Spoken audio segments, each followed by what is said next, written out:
How to spin the wheel on Temu app. So first of all, let's start by opening up our application and simply tap on your account on the bottom, and after that you just have to go to settings and go for country and region, and make sure that you have selected United States.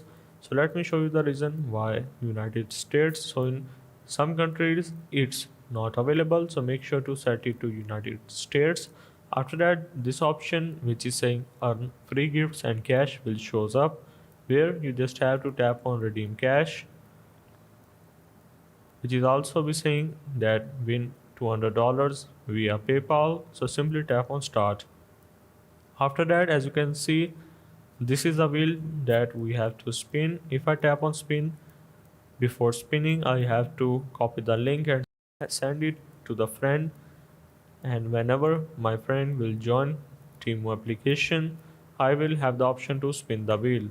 After spinning the wheel, I will reward it by some stars, and when the stars is full on the top, which is about 150 stars, I will get a $1.